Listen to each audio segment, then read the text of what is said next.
नमस्कार दोस्तों, आज के इस कमाल के विश्लेषण में हम एक ऐसे विषय पर बात करने वाले हैं जो सच में हमें सोचने पर मजबूर कर देगा।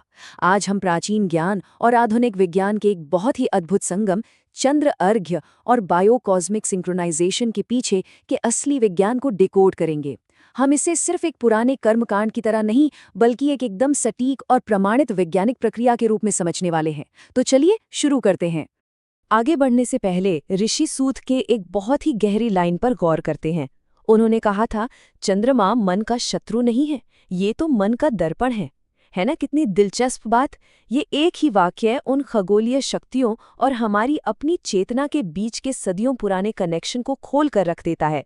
आइए देखते हैं कि आखिर इसके पीछे क्या रहस्य छुपा है।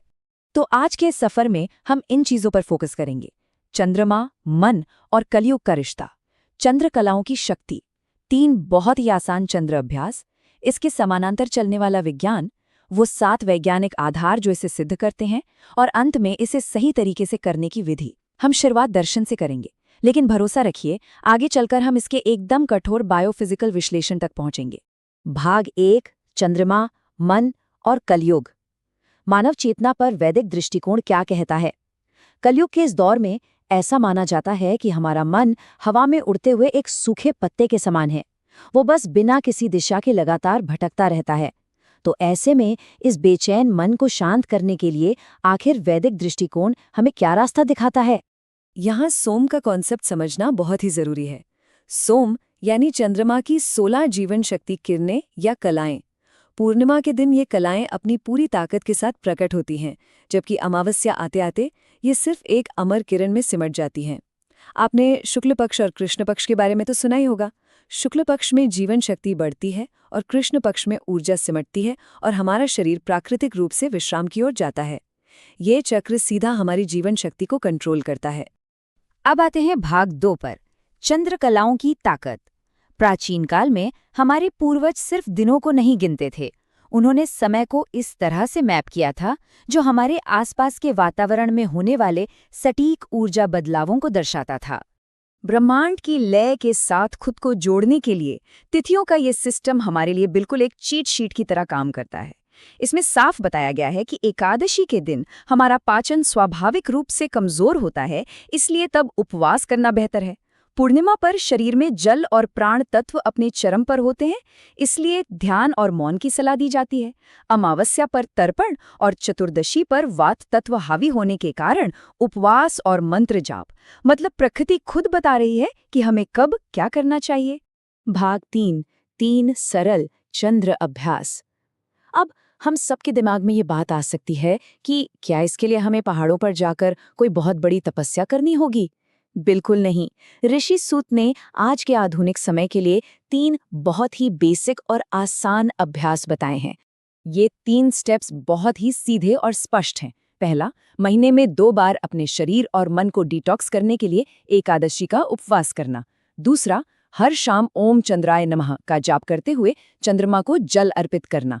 और तीसरा, ध्वनि के माध्यम से मन पर काबू पाने के लिए महामंत्र का जाप। इनमें से जो दूसरा कदम है ना, हर रात जल अर्पित करना, यही हमारे आज के विश्लेषण का असली हीरो है। और यहाँ से चीजें सच में बहुत रोमांचक हो जाती हैं। भाग 4: समानांतर विज्ञान।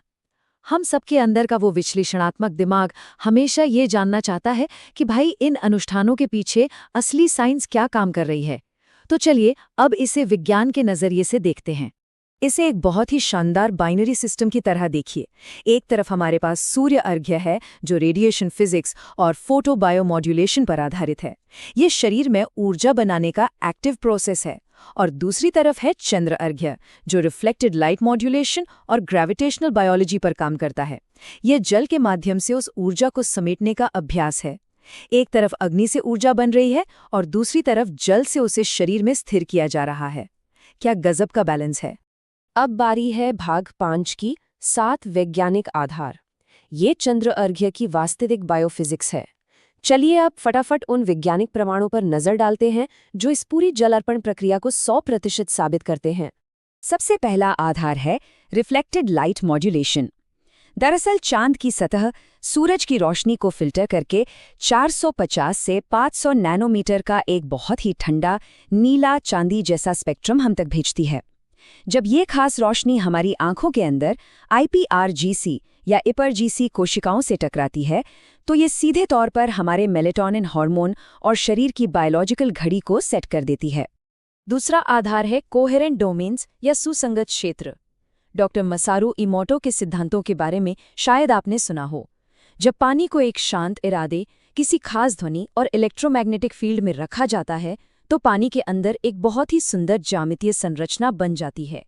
इसका सीधा सा मतलब है कि जब हम मंत्र बोलते हुए चांदनी रात में जल चढ़ाते हैं तो हम सचमुच उस पानी की मेमोरी को बदल रहे होते हैं। जरा इस नंबर पे गौर कीजिए, 65 से 72%। ये हमारे शरीर में मौजूद पानी की मात्रा है। सोचिए, जब चांद का गुरुत्वाकर्षण पूरे के पूरे समुद्र में बड़ी बड़ी लहरें ला सकता है तो क्या वो हमारे शरीर के अंदर मौजूद रक्त, प्लाज्मा और नर्वस सिस्टम को प्रभावित नहीं करेगा? बिल्कुल करेगा। और ये अनुष्ठान इसी आंतरिक जल को बैलेंस करने की एक सटीक तकनीक है। अगर हम ध्यान दें तो इस एक अनुष्ठान में कई सारे बायोहैक्स एक साथ काम कर रहे हैं। रात में नंगे पैर जमीन पर खड़े होना अर्थिंग का काम करता है, जो स्ट्रेस और सूजन को कम करता है। मंत्र के जाप से हम 1 मिनट में लगभग 5 या 6 बार सांस लेते हैं और सांस लेने का ये रिदम सीधा हमारी वेगस नर्व को एक्टिवेट करके नर्वस सिस्टम को शांत कर देता है। ये सब मिलकर हमारे शरीर के तनाव को बिल्कुल खत्म कर देते हैं। क्रोनोबायोलॉजी और न्यूरोसाइंस का एंगल तो सच में हैरान करने वाला है। हमारी अंदर की बायोलॉजिकल घड़ियां उन 30 चंद्र तिथियों के साथ एकदम सिंक में चलती हैं। और सबसे मज़ेदार बात, अंजलि से पानी को नीचे गिराने का जो फिजिकल एक्शन है ना, वो न्यूरोलॉजिकल रूप से हमारे दिमाग के एमिगडाला को शांत कर देता है। ये एक बहुत ही गहरा मनोवैज्ञानिक अनुष्ठान है जो हमें पुरानी बातों को लेट गो करना सिखाता है। भाग 6, द परफेक्ट अलाइनमेंट मेथड। तो इतने सारे विज्ञान को जानने के बाद सवाल ये उठता है कि इसे रोजमर्रा की जिंदगी में कैसे शामिल किया जाए। चलिए इस मेथड के हर एक स्टेप को बारीकी से समझ लेते हैं ताकि हम इसे आज से ही लागू कर सकें। तरीके बहुत ही सीधे और स्पष्ट हैं। समय रात 8 बजे से 12 बजे के बीच, जब चांद पूरा निकल आए। मुद्रा प्राकृतिक जमीन पर नंगे पैर खड़े हों, चांद की तरफ चेहरा करके। पानी तांबे के बर्तन से लें क्योंकि तांबे के एंटी माइक्रोबियल गुण पानी को शुद्ध करते हैं। अब पानी की एक पतली सी धार गिराएं और उस पानी के बीच से चांद को देखें ताकि वो खास रोशनी सीधे हमारी आंखों में जाए। साथ ही आराम से मंत्र का जाप करें। ये पूरी प्रक्रिया बस 5 से 11 मिनट की है। तो इन सब बातों का निचोड़ क्या है? वो है बायोकॉस्मिक सिंक्रोनाइजेशन, यानी अपनी प्राचीन प्रथाओं का उपयोग करके खुद को इस ब्रह्मांड की प्राकृतिक लय के साथ ट्यून करना। इसे सर्फिंग की तरह समझिए। आमतौर पर लोग समुद्र की लहरों पर सर्फिंग करते हैं, लेकिन ये प्राचीन वैज्ञानिक तरीके हमें ब्रह्मांडीय लहरों पर सर्फिंग करने की ताकत देते हैं। तो दोस्तों, इसी के साथ हम इस आखिरी और सबसे अहम सवाल पर आते हैं। आज के इस कलयुग की उथल-पुथल में क्या हम इन ब्रह्मांडीय लहरों पर सर्फिंग करने के लिए तैयार हैं? प्राचीन ज्ञान और आधुनिक बायोफिजिक्स का ये जो तालमेल हमने देखा, वो सच में विस्मयकारी है। उम्मीद है इस विश्लेषण ने आपके अंदर कई नए सवालों को जगाया होगा और प्रकृति के साथ हमारे इस गहरे रिश्ते को समझने में मदद की होगी। इस दिलचस्प सफर में हमारे साथ जुड़ने के लिए बहुत बहुत धन्यवाद।